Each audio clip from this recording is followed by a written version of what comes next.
자, 오자 토론 이어갑니다. 이철희 의원, 정용기 수석대변인, 이용주 의원, 진수희 전 장관, 이정미 의원 나오고 계시고요. 자, 그럼 이정미 의원의 지난 대선의 변곡점 이야기 들어보겠습니다. 네.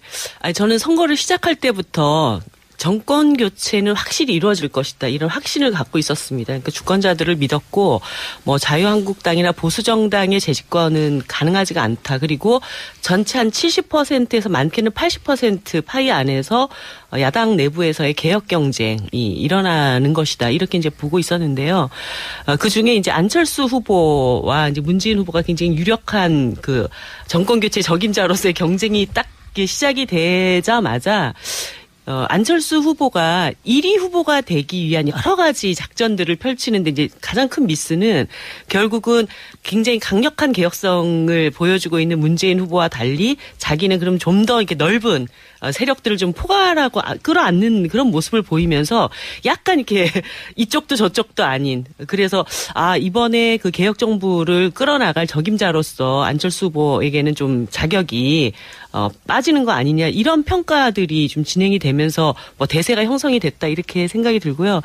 저희들 입장에서는 이제 진보 정당으로 대선을 완주하면서 의미 있는 득표를 이번에 얻어야 되는 어떤 그런 그 과정에 있었는데 저희들한테는 이제 뭐라고 해야 되나 바른정당 12명 의원의 탈당이 굉장히 컸죠. 그러니까 그 과정에서 그게 나쁘게 효과를 그렇죠. 그러니까 동정론이 상당히 일면서 정의당에게 일정 좀 새로움을 기대했던 새로운 어떤 지지자들 유권자층들이 쭉 유입이 되고 있던 상태였는데 그 12명 탈당 사태가 딱 터지고 그 다음 날 또 그 후보님 따님 관련해서 또 사건이 하나가 있었잖아요. 그리고 나서 바로 그 사전투표가 이루어졌죠. 예. 네. 그러면서 약간 지지율이 딱 주춤하기 시작을 하더라고요. 그러면서 이제 유승민 후보 쪽으로 쭉쭉쭉 빠지는 게 뭐 쭉쭉쭉 해봐야 2, 3%긴 하지만 저희들로서는 그게 굉장히 큰 지지율이었기 때문에 그런 이제 그 양상이 나타나면서 야 큰일 났다.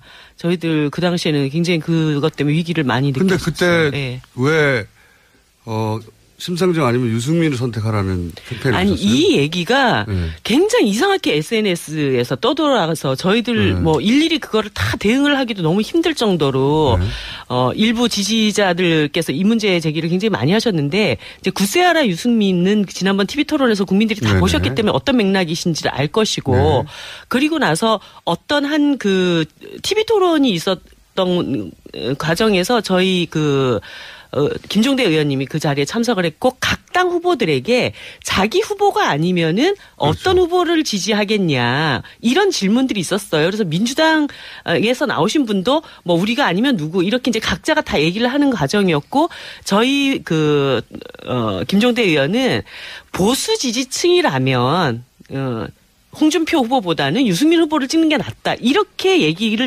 했던 것을 약간 고기만 딱 따가지고 마치 우리가 유승민 캠페인을 했다는 식으로 엄청나게 SNS에서 그게 이제 돌았었죠. 그것도 있었지만 한 번 더 다른 라디오의 인터뷰에서 따로도 질문했어요. 한 번. 그러니까 그 질문들이 다 당신이 지지하는 그러니까 당신 자당의 후보가 아니라면 누구를 지지하겠느냐라는 질문 속에서 나온 맥락이요. 그렇게 대답했어요?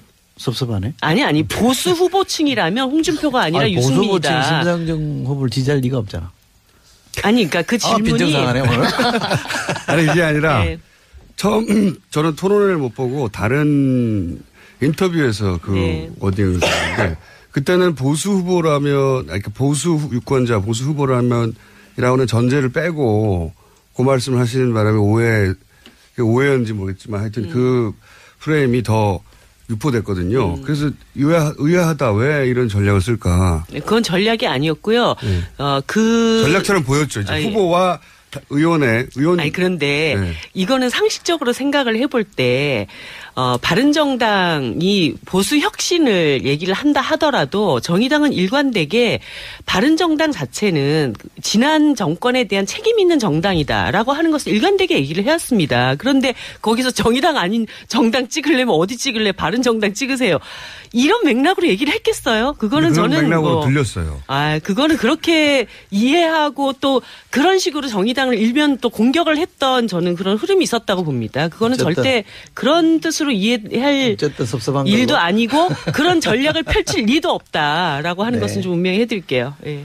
하여튼 정의당의 변곡점 마지막 순간에 12명의 배가 절로 떠나면서. 네. 그게 이상하게 3쿠션으로 정의당한테 왔죠. 그렇군요. 자, 그러면 이용주 의원님 3번. 예.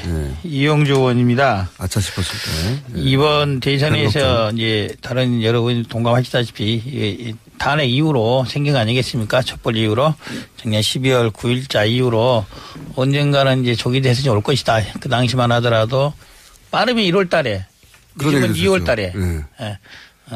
그런데 이제 결국에는 이제 5월 9일 하게 된 거죠. 결국 이제 12월 달에 대선은 조기 대선이 있을 거로는 12월 달에 결정된 걸 봤는데 그 당시만 하더라도 이제 정권 교체 즉 여당 기존에 이제 새누리당에서는 정권 교체가 어려울 것이다.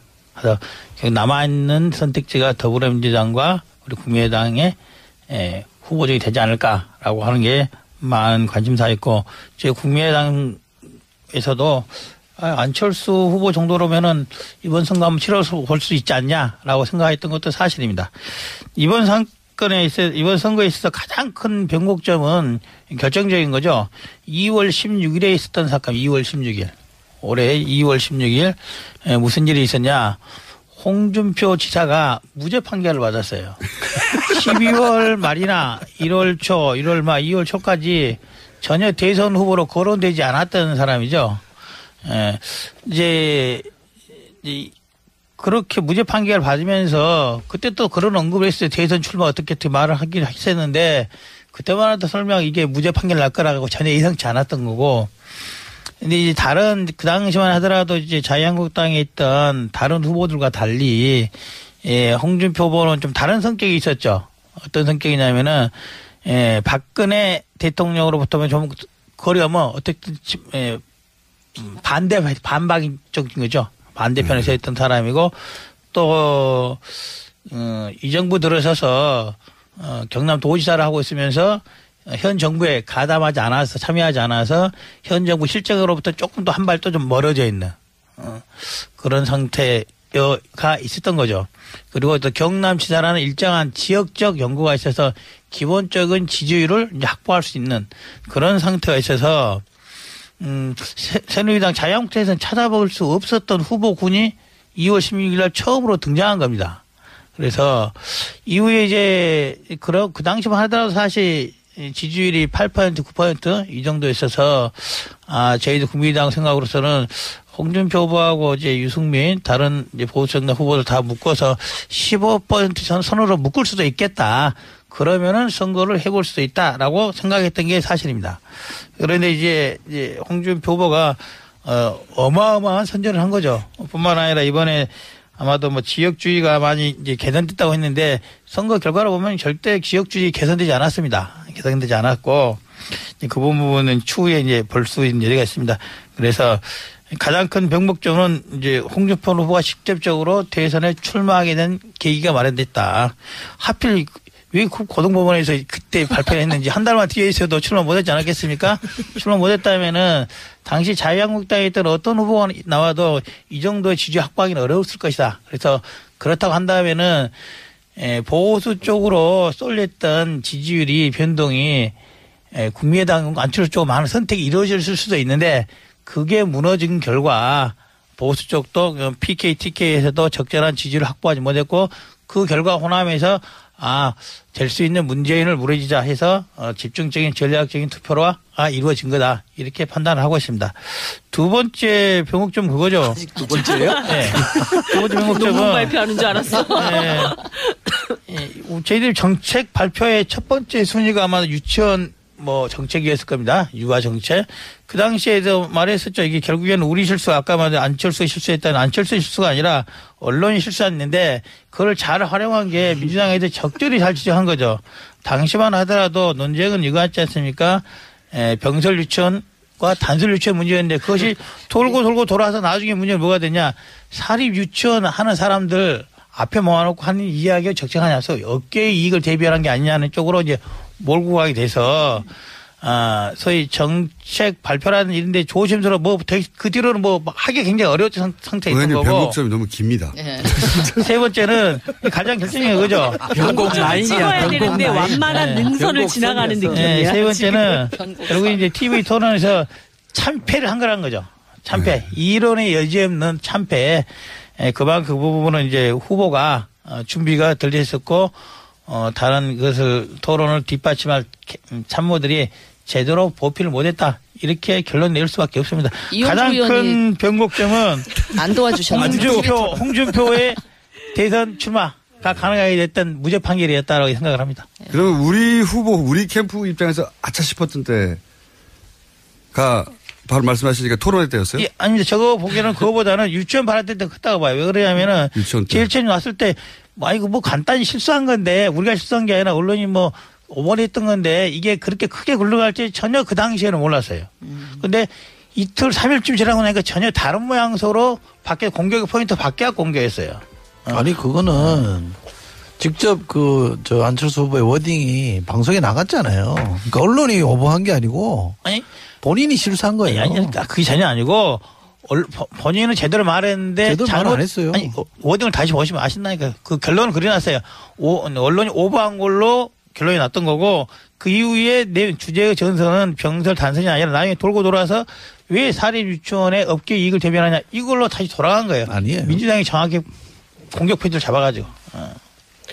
그 당시에 단설 유치원에 대해서는 분명하게 입장이 있으셨고 그 후에 이거를 자꾸 이제 방어를 하다 보니까 말이 꼬이고 이런 과정들이 너무 오래 지속됐다는 저는 느낌을 받았거든요. 패배하신 진수입니다. 패배하신 분에 대해서 너무 길게 얘기하는 것도 예의가 아닌 것 같아요. 자당의 후보가 혹은 자당 캠프가 아차 싶었던 순간 제가 먼저 그냥 얼른 숙제하듯이 하고 넘어갈게요. 정용기입니다. 두 가지인데 두 가지가 거의 같은 시기에 일어났어요. 하나는 정치적으로 아까도 얘기 나왔지만 12분의 의원이 저희 쪽으로 넘어왔습니다. 그때 아차 받아들였는데 왜 오지 마? 왜 아차냐면 오시는 것 자체도 바로 선거가 임박했는데 이게 역효과가 예전에 정몽준 사태 이런 걸 보는 듯한 이것도 있었지만 기시감이 또 하나는 친박 의원들 징계 해제가 같이 그때 친박 의원들이 들고 나오니까 야 이거 조금이 아니라 상당히 내부적으로도 파장이 저 혼자 생각했습니다. 그리고 이제 또 하나는 이제 후보 개인적인 측면에서 그 무렵에 바로 장인에 대한 어떤 표현의 문제가 같이 나왔습니다. 그래서 그게 실버 크로스를 이루고 막 골든 크로스를 향해 가던 중에 그 추동력을 급격하게 떨어뜨린 게 정치적인 거 그다음에 개인적인 거 두 가지가 같은 시기에 일어난 부분인데 그때 참 저는 정말 혼자서 야 이거 오셨어요? 아차가 아니라 참 큰일 났구나 이런 생각을 했죠. 근데 그때 나오셔서 말씀하실 때는 대통합의 명분으로 아니 그건 있어요. 아니 그러니까 그럴 수밖에 없는 대변인으로서는 대변인 그것도 있고요. 또 지지층이 다수가 그걸 원하긴 원했습니다. 저한테도 말할 수 있다 많은 분들이 왜 안 합치냐 이런 얘기들을 많이 하셨으니까. 하지만 오랜 정치 경험을 가진 의원님 오실 때는 이건 아닌데. 역효과가 항상 있는데 역효과가 더 클 수도 있다 이런. 이어서 제가 말씀드릴게요. 진수희입니다. 당이 아차 싶었던 순간하고 후보가 좀 아차 싶었던 순간을 좀 구분해서 말씀을 드리면 일단 당의 경우는 탈당에서 나오자마자 창당하기 전까지 그 사이에 개혁신당 이름으로 여론조사하고 했을 때는 지지율이 새누리당보다 높았어요. 근데 그 무렵에 선거 연령 인하하고 공수처 설치에 대해서 당이 입장을 머뭇거리고 번복하는 바람에 그때 기대가 이제 실망으로 변하면서 지지율이 그때 꺾였는데 그 이후로 지지율 회복이 참 그리고 힘들더라고요. 그때 단일화 발언이 그랬고 이제 후보가 아차 싶었던 부분이 바로 대선 레이스 시작하자마자 우리 후보가 보수 단일화론을 들고 나왔을 때 캠프 내부에서 좀 아찔했어. 네, 확 꺾였죠. 확. 예. 네. 그랬는데 이제 그 부분은 나중에 TV 토론을 통해서 상당 부분 많이 만회를 했다. 저는 그렇게 평가를 합니다. 예. 다녀라. 예, 이철입니다. 제가 이 방송 나와서 실버 크로스라는 단어를 썼는데 많이 쓰이대요. 네. 자랑이십니까? 보람을 느끼. 예리했습니다. 네, 저는 저희가 유승민 후보에게 TV 토론하면서 공공부문 일자리 81만 개 가지고 정책본부장이라고 얘기하라는 거는 실언이었어요. 네, 그래서 그 다음 토론회 때 쿨하게 사과한 거는 해서 마무리가 잘 됐습니다만 그때는 깜짝 놀랐었어요. 저도. 악수가 아닌데 속된 말로 C급했습니다. 표준 어쩌 C급. 네. 그거 말고는 크게 보면 전략적으로 제가 약간 내부에서도 약간 혼선이 있었던 거는 안철수 후보에 대해서 안철수 후보는 정권교체가 아니다. 이렇게 공격한 적이 있습니다. 그런데 그게 내부에서 논쟁이 굉장히 많았는데 그걸 아니라고 그러면 말이 되냐. 정권교체는 정권교체다. 그거 가지고 논쟁이 있었거든요. 근데 빨리 저희가 트닝을 했어요, 사실은. 그래서 그거는 그대로 인정을 하되 어떤 정권 교체로 가는 게 맞냐. 그래서 저희가 통합정부도 내고 통합 얘기를 많이 했었거든요. 그 논쟁이 만약에 잘 정리되지 않았더라면 저희도 상당히 좀 혼선이 있었을 텐데 내부에서 조금 논쟁을 하다가 빨리 정리를 해준 게 저는 잘했다고 생각합니다. 그때도 진짜 내부에서 심각했거든요. 내부적으로는. 적폐 얘기를 너무 많이 강조하기 시작하면서 상대 후보들이 적폐 세력이라고 하니까 그게 유권자도 포함되는 거 아니냐. 근데 유권자를 이렇게 나누느냐 분열을 시키냐 이런 공격을 들어왔기 때문에 그 고비 국면을 어떻게 넘기느냐가 굉장히 중요했었는데 저희로서는 정리를 잘해서 이렇게 적폐에서 통합담으로 넘어간 게 저는 굉장히 잘한 선택이었다고 봅니다. 이정미입니다. 너무 적극적으로 동의를 해 주시니까. 아니, 저희는 사실은 이제 초반부터 굉장히 페이스가 괜찮았다고 생각을 하는데 정말 아쉬운 점은 막판이었어요. 그러니까 어떻게 보면은 한 10% 지지율까지 갔다가 이제 쭉 빠지기 시작을 했던 건데 그게 깜깜이 선거 시작되면서 사표론 확 다 돌고 사실 저 아는 분도 몇 분이 투표장 앞에 갈 때까지 5번이었다가 투표장 안에 들어가서 1번을 찍었다는 그런 이제 고백들을 하시더라고요. 그만큼 12쪽도 떠나고 배가. 그만큼 이제 정권 교체에 대한 막 절박함 이런 것들이 국민들한테 상당히 있었는데 제가 막판에 안철수 후보 뚜벅이 유세 딱 시작할 때 막 이런 생각이 딱 들었어요. 우리가 저거 했어야 되는데. 예, 그러니까 어떻게 보면은 막판에는 정말 읍소를 했어야 됐다. 그러니까 지금 심상정 후보가 너무 고생을 많이 하시고 또 사람들에게 여러 가지 호소들도 많이 했지만 훨씬 더 절박함으로 이 진보 정치를 키워줘야 될 이유에 대해서 뭔가 이렇게 좀 보여주는 이런 것이 좀 있었어야 되는데 사실 그런 구상을 안 했던 게 아닌데 갑자기 안철수 후보가 딱 그걸 먼저 시작을 해버린 거여서 저거 우리가 해야 되는 건데 딱 이때 진짜 삼보일배라도 하시지만. 별 얘기 다 했습니다. 뭐 삼보일배만 얘기해봤겠습니까? 어디 올라가자 머리를 깎자. 정말 죽기 살기를 해야 된다. 그런데 어떤 것도 사실 그렇게 한다고 표가 될까? 나왔어요? 아니 얼마나 삭발. 절박하면 그런 얘기까지 나왔겠냐. 뭐 이 말씀. 안 하시고 참 다행이네 삭발이. 그럼요. 아무튼 그게 그 결정적 한 방이 나중에 너무 아쉽다는 생각이 들더라고요. 예. 예. 이영주 의원입니다. 항상 마지막에 하시네요, 오늘. 저희 안철수 후보죠. 이제 이 부분들은 뭐 당하고 후보하고 약간 좀 좀 멀어져 있달까? 그런 뭐 정책적인 차이가 있어서 발생된 문제를 몇 가지 말씀드릴게요. 이번 이제 토론회 과정이나 이제 전체적인 선거 과정에서 안철수 후보의 개혁성, 이게 또 호남 지지자에 대한 부합성에 대해서 많이 문제가 제기됐던 부분 몇 가지가 있어요. 첫 번째 경우가 햇볕 정책에 대해서 명확하게 워딩을 안 했다는 거예요. 뭐 찬성이 아니다. 뭐 공과 이런 식으로 말고 찬성한다고 하면 찬성이다 라고 해놓고 뭐 과거를 논하고 하면 되는데 어쨌든 끝까지 입에서 찬성이라는 말이 안 나왔다는 것이 저는 막 큰 실수다라고 봅니다. 근데 그렇다고 해서 안철수 후보가 햇볕에 찬성 안 하는 거 아니에요? 찬성해요. 근데 그 말을 안 하는 거야. 보수표를 의식해야 돼. 그런 그러니까 양손에 다 잡으려다가 그 토론 전략은 어디서 당에서 짠 게 아니에요? 캠프에서? 어쨌든 이제 두 번째를 말씀드리면은 이번에도 킬 것 같은데 답변이. 두 번째는 이건 뭐 저 득실은 모르겠으나 제지 토론에 가서 여러 가지 경제 분야 하나는 이제 안보 분야로 했지 않습니까? 안보 분야로 펴고 이제 편에 묶일 때 이렇게 묶여야 되니 저쪽으로 다시 묶인 거예요. 어떻게 된 거냐? 저희들이 사드 문제에 있어서 대선 과정에서 안철수 후보가 입장을 변경을 했지 않습니까? 사드 문제에 있어서 저는 그것은 뭐 어느 게 뭐 정책적으로 옳고 그런 걸 떠나서 그 실제 변경한 것이 이후의 선거 과정을 보면은 지난한 길을 간 거다. 토론회라든지 뭘 보더라도 그래서 사드에 관련한 입장을 변경한 부분은 앞으로도 그리고 뒤로도 두고두고 이제 문제거리가 남을 것이다라는 생각을 합니다. 세 번째 거는 이제 결국에는 사면론에 가는 거죠. 박근혜 사면론에 대해서 한 해 안에도 논란이 있었지 않습니까?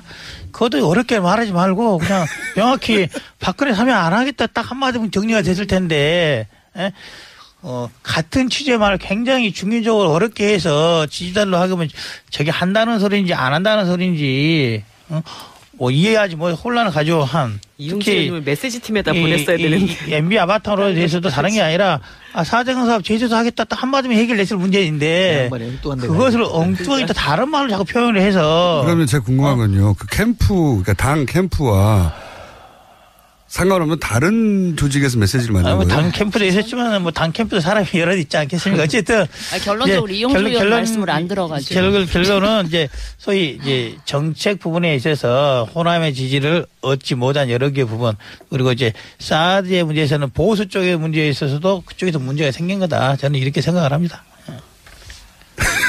그래서 우리나라 정치에서 중도라고 하는 게 참 이 포지셔닝 하기가 굉장히 애매하긴 한 것 같아요.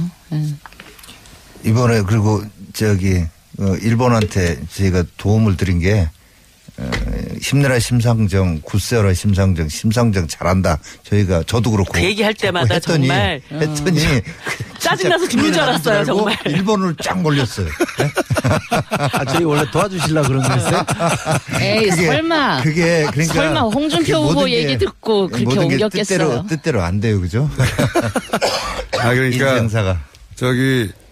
민주당에서 표를 빼서 정의당으로 가라고 멘트 쳤는데. 저희 이번 입장에서는 진짜로 정의당과 심상정 후보가 정말 파이팅하고 좋은 결과가 나오기를 제발 그러지 말아주세요. 진심으로 바라는데 이 진정성이 통하지 않았습니다. 근데 제가 보기에 심상정 후보가 굳세어라 유승민 그거는 좀 효과가 있었다고 봐요. 네. 우리가 조금 플러스가 그렇죠. 됐다고 보는데. 여기 마이너스 거기 플러스. 이번 캠프에서 뭐 굳세어라 힘내라 심상정 했다 그래서. 결과적으로는 아니요. 진짜 그때마다 정말 그게 어떤 결과를 낳을지를 알기 때문에 짜증이 너무 나는 거예요. 근데 그 결과에 영향을 별로 안 줬을 것 같아요. 자, 그러면 간단하게 시간이 거의 다 돼가지고 앞으로 정계 개편이라고까지 좀 거창하고 각 당에 큰 변화가 있을 게 있나요? 간단하게 앞으로 우리 당은 예를 들어서 제가 이런 질문을 드리는 이유 중에 하나가 바른당과 국민의당이 합쳐진다는 얘기가 하도 많이 나와가지고 그럴 일 없습니다. 이용주 의원입니다. 명확합니다. 제가 먼저 이야기하려고 그랬는데 바른정당 절대 안 합니다. 절대 안 합니까? 예. 근데 원내대표님들끼리는 왜 그러시는 거예요? 글쎄 그래서 원내대표는 왜 개인 입장을 그렇게 얘기하는지 당의 다수는 그런 생각 안 하고 있어요. 원내대표들은 곧 떠나가려 원내대표들. 근데 정영기입니다. 근데 지금 아무튼 정계에 어떤 변화가 있다면 첫 번째 시발점이 바른정당일 거다라고 하는 거에는 대체적으로 인식이 같은 것 같습니다. 어떻게 해요?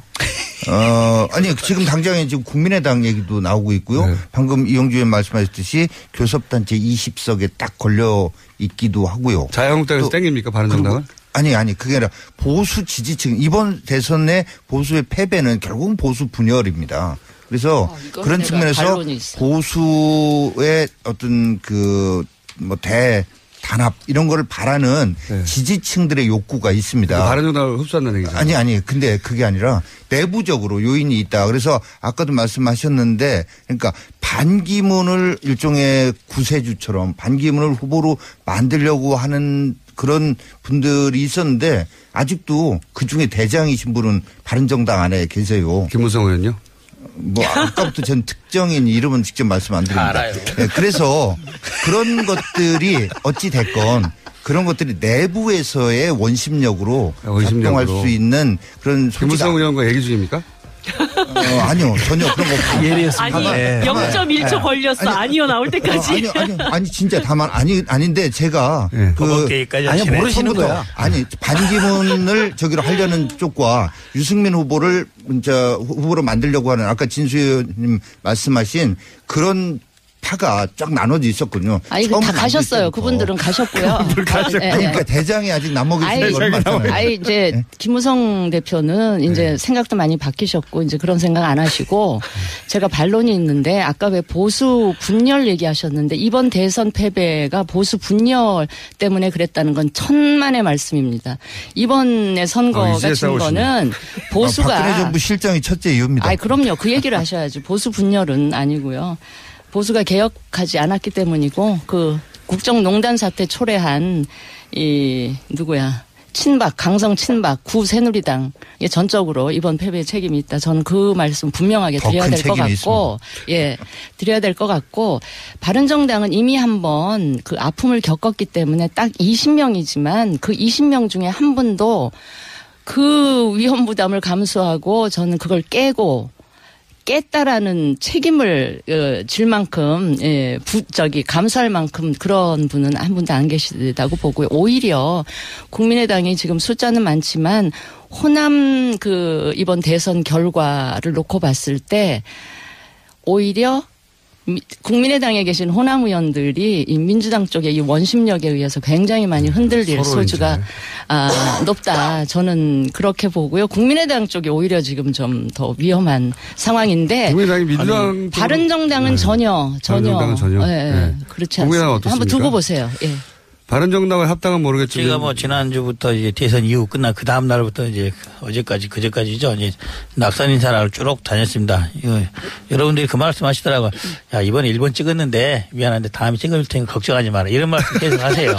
무슨 취지냐면은. 위로 아니에요, 그냥? 호남에서는 전략적 투표 차원에서 7대3으로 찍었다라고 저는 평가를 합니다. 뿐만 아니라 이번에 만약에 이제 바른정당이 교섭단체가 무너지게 된다면은 그거는 자유한국당으로 의원이 가서가 아니라 민주당 쪽으로 가서 그럴 가능성이 높다. 바른정당에서 민주당으로요? 그렇죠. 그럴 가능성이 높다고. 여러 가지 시나리오 나오네요. 아마 이제 보시면 아실 겁니다. 그럼 국민의당에서 민주당으로 하는 사람들 정치적 상상력이 없을 것 같은데. 저희 그럴 계획 없거든요. 서로 계획은 없는데 도대체 이런 말들은 어디서 나오는 거예요? 혹시 정의당은 그런 정계개편과 관련된 얘기가 없죠? 내부적으로. 저희는 어쨌든 200만 표 이번에 이걸 기초로 단단히 진보정당의 길을 잘 가려고 합니다. 그러죠? 네. 저희도요 220만 220만 8,771표. 이거는 진짜 소신투표 한 표 한 표가 모여서 이렇게 된 거고요. 이걸 가지고 우리는 개혁 보수의 길을 꿋꿋하게 담대하게 가겠습니다. 요거 한 가지 말씀드리고 싶은데. 시간이 다 됐는데. 잘리는 거예요? 아니, 짧게 하시죠. 짧게. 아니, 촛불 개혁을 바랬던 많은 유권자들이 선거에서는 이게 제로섬 게임이 되다 보니까 서로 굉장히 또 반목하고 이렇게 응어리진 것들이 많으신 것 같아요. 이 문제를 해결하기 위해서 정말 이번 정부에서 선거제도 개혁이 꼭 이루어졌으면 하는 그런 바람이 있습니다. 자유한국당은 반성하겠습니다. 개혁하겠습니다. 네, 국민의당은 699만 8,342표를 믿고 다시 시작하도록 하겠습니다. 저희는 557만 표겠거든요. 차이로. 자, 여기까지 하고요. 저희가 이 오자토론이 너무 아까워서 격주를 한번 마련해 볼까 하는데 바쁘실 텐데 방송 나와서 반응을 좀 보고요. 없애든가 격주로 다 살리든가 하겠습니다. 오늘 말씀 감사합니다. 더불어민주당의 이철희 의원, 자유한국당의 정영길 수석 대변인, 국민의당의 이용주 의원, 바른정당의 진수희 전 장관, 정의당 이정미 의원이었습니다. 감사합니다. 네, 수고하셨습니다. 근데 그렇게 대답했어요? 섭섭하네. 아니 보수 후보층이라면 홍준표가 아니라 유승민이다. 보수 후보층 심상정 후보를 지지할 리가 없잖아. 아니 그러니까 그 질문이 빈정상하네 오늘. 아니 이게 아니라 네. 처음 저는 토론회를 못 보고 다른 인터뷰에서 워딩을 썼는데 그때는 보수 후보라면 보수 유권자 보수 후보라면이라고는 전제를 빼고 그 말씀을 하시는 바람에 오해였는지 모르겠지만 하여튼 그 프레임이 더 유포됐거든요. 그래서 의아하다. 왜 이런 전략을 쓸까? 그건 전략이 아니었고요. 전략처럼 보였죠. 이제 후보와 의원. 아니, 그런데 이거는 상식적으로 생각을 해볼 때, 바른정당이 보수 혁신을 얘기를 한다 하더라도 정의당은 일관되게 바른정당 자체는 지난 정권에 대한 책임 있는 정당이다라고 하는 것을 일관되게 얘기를 해왔습니다. 그런데 거기서 정의당 아닌 정당 찍으려면 어디 찍을래? 바른정당 찍으세요. 이런 맥락으로 얘기를 했겠어요? 그거는 그런 저는 맥락으로 들렸어요. 그거는 그렇게 이해하고 또 그런 식으로 정의당을 일면 또 공격을 했던 저는 그런 흐름이 있었다고 봅니다. 그거는 절대 그런 뜻으로 이해할 일도 아니고 그런 전략을 펼칠 리도 없다라고 하는 것은 좀 분명히 해드릴게요. 예. 하여튼 정의당의 변곡점 마지막 순간에 12명의 배가 절로 떠나면서. 네. 그게 이상하게 3쿠션으로 정의당한테 왔죠. 그렇군요. 자, 그러면 이용주 의원님 3번. 예.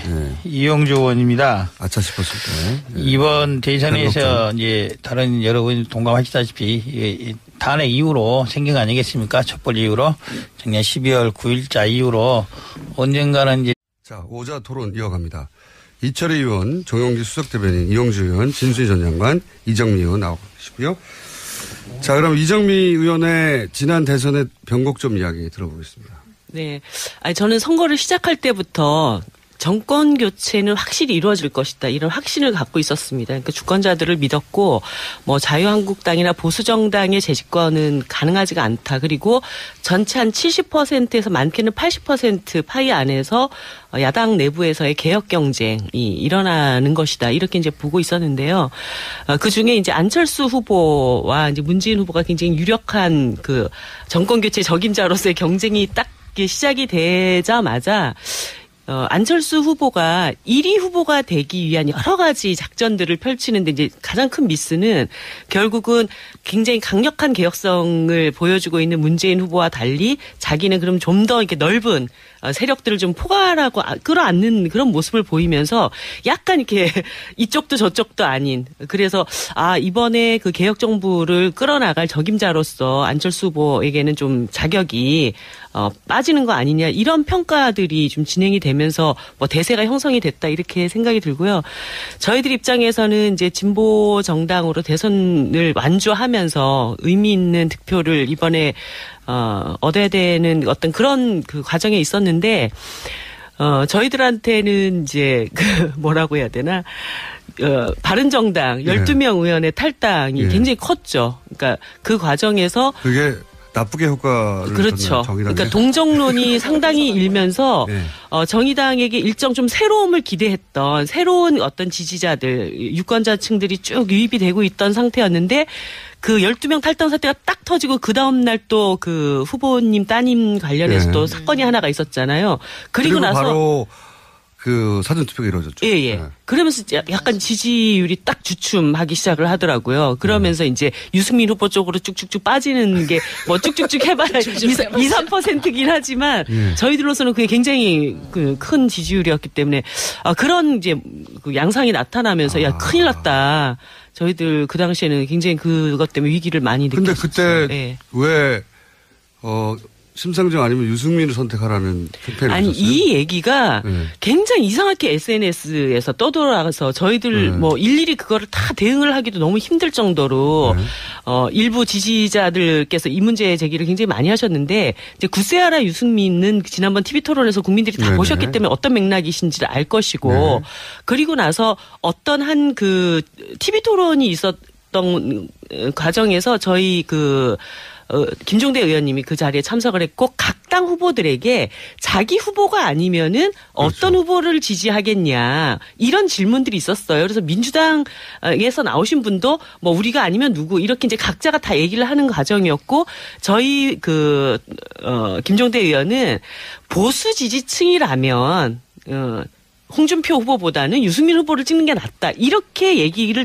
했던 것을 약간 고기만 딱 따가지고 마치 우리가 유승민 캠페인을 했다는 식으로 엄청나게 SNS에서 그게 이제 돌았었죠. 그것도 있었지만 한 번 더 다른 라디오의 인터뷰에서 따로도 질문했어요. 한 번. 그러니까 그 질문들이 다 당신이 지지하는 그러니까 당신 자당의 후보가 아니라면 누구를 지지하겠느냐라는 질문 속에서 나온 그리고 실정으로부터 조금 더 한 발 더 좀 멀어져 있는 그런 상태에 우려가 있었던 거죠. 그리고 또 경남지사라는 일정한 지역적 연구가 있어서 기본적인 지지율을 이제 확보할 수 있는 그런 상태가 있어서 새누리당 자유한국당에서는 찾아볼 수 없었던 후보군이 2월 16일 날 처음으로 등장한 겁니다. 그래서 이후에 이제 그 당시만 하더라도 사실 지지율이 8% 9% 이 정도 있어서 저희도 국민의당 생각으로서는 홍준표 후보하고 이제 유승민 다른 이제 보수정당 후보들 다 묶어서 15% 선으로 묶을 수도 있겠다. 그러면은 선거를 해볼 수도 있다라고 생각했던 게 사실입니다. 그런데 이제 홍준표 후보가 어마어마한 선전을 한 거죠. 뿐만 아니라 이번에 아마도 뭐 지역주의가 많이 이제 개선됐다고 했는데 선거 결과를 보면 절대 지역주의 개선되지 않았습니다. 개선되지 않았고 그 부분은 추후에 이제 볼 수 있는 여지가 있습니다. 그래서 가장 큰 병목점은 이제 홍준표 후보가 직접적으로 대선에 출마하게 된 계기가 마련됐다. 하필 왜 고등법원에서 그때 발표했는지 한 달만 뒤에 있어도 출마 못했지 않았겠습니까? 출마 못했다면은 당시 자유한국당에 있던 어떤 후보가 나와도 이 정도의 지지 확보하기는 어려웠을 것이다. 그래서 그렇다고 한다면은 보수 쪽으로 쏠렸던 지지율이 변동이 국민의당 안철수 쪽 많은 선택이 이루어질 수도 있는데 그게 무너진 결과 보수 쪽도 PK, TK에서도 적절한 지지를 확보하지 못했고 그 결과 호남에서 될 수 있는 문재인을 무너지자 해서 집중적인 전략적인 투표로 이루어진 거다. 이렇게 판단을 하고 있습니다. 두 번째 병목점 그거죠. 아직 두 번째요? 네. 두 번째 병목 조기 대선이 올 것이다. 그 당시만 하더라도 빠르면 1월 달에, 늦으면 2월 달에. 네. 네. 그런데 이제 결국에는 이제 5월 9일 하게 된 거죠. 결국 이제 12월 달에 대선은 조기 대선이 있을 거로는 12월 달에 결정된 걸 봤는데 그 당시만 하더라도 이제 정권 교체 즉 여당 기존에 이제 새누리당에서는 정권이 어려울 것이다. 그래서 남아있는 선택지가 더불어민주당과 우리 국민의당의 후보적이 되지 않을까라고 하는 게 많은 관심사였고 저희 국민의당에서도 안철수 후보 정도로면은 이번 선거 한번 치러볼 수 있지 않냐라고 생각했던 것도 사실입니다. 이번 선거에 있어서 가장 큰 변곡점은 결정적인 거죠. 2월 16일에 있었던 사건, 2월 16일. 올해 2월 16일 무슨 일이 있었냐. 홍준표 지사가 무죄 판결을 받았어요. 12월 말이나 1월 초, 1월 말, 2월 초까지 전혀 대선 후보로 거론되지 않았던 사람이죠. 이제 그렇게 무죄 판결을 받으면서 그때 또 그런 언급을 했어요. 대선 출마 어떻게 말을 하긴 했었는데 그때만 해도 설명 이게 무죄 판결 날 거라고 전혀 예상치 않았던 거고. 근데 이제 그 당시만 하더라도 이제 자유한국당에 있던 다른 후보들과 달리 홍준표 후보는 좀 다른 성격이 있었죠. 어떤 성격이냐면은 박근혜 대통령으로부터 좀 거리가 어떻게 반박적인 거죠. 반대편에 서 있던 사람이고 또 이 정부 들어서서 경남도지사를 하고 있으면서 현 정부에 참여하지 않아서 현